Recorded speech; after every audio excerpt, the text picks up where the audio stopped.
Shalom, and welcome back to B'nai Noach Academy, Thoughts on the Torah, Thoughts on Life. Please remember to hit the like button, to subscribe, and most importantly, to share this wisdom and inspiration with friends and family.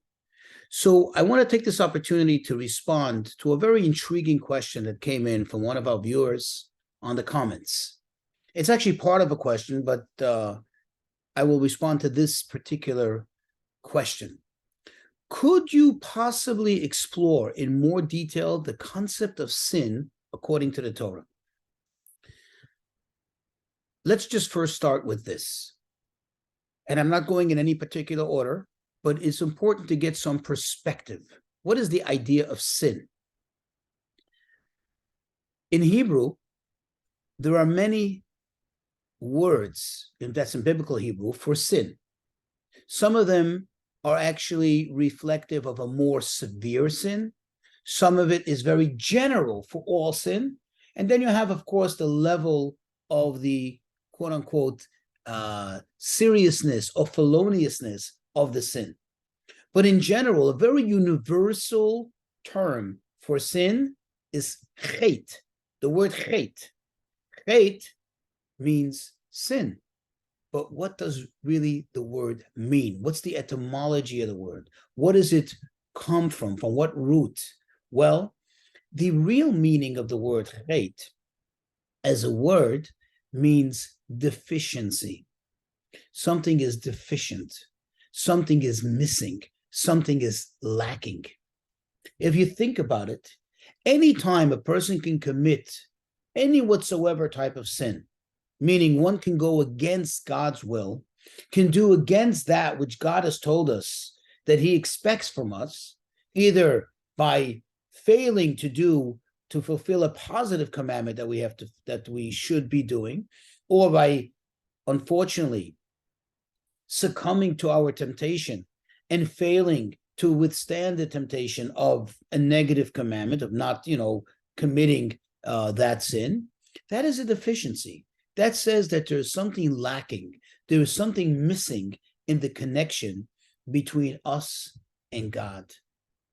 Either the deficiency is that we don't feel his presence, we're not aware of it, or that it's not real to us, or perhaps that we're not even thinking about the connection that we have with God. Sometimes we can be somewhat generally aware of our connection with God. We can have almost like a superficial awareness that if you ask the person in the moment, do you believe in God? Oh, well, of course. But why are you committing the sin?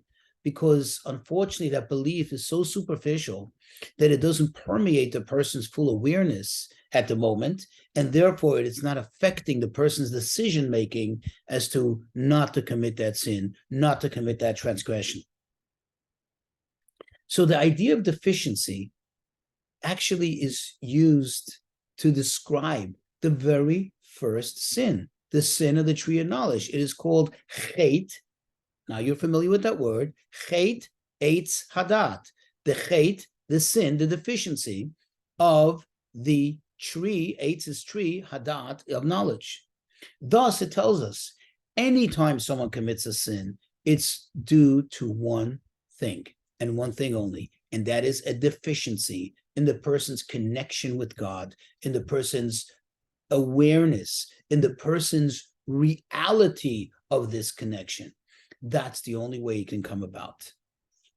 And that's something to absorb. That's just a perspective. We'll continue talking about this topic.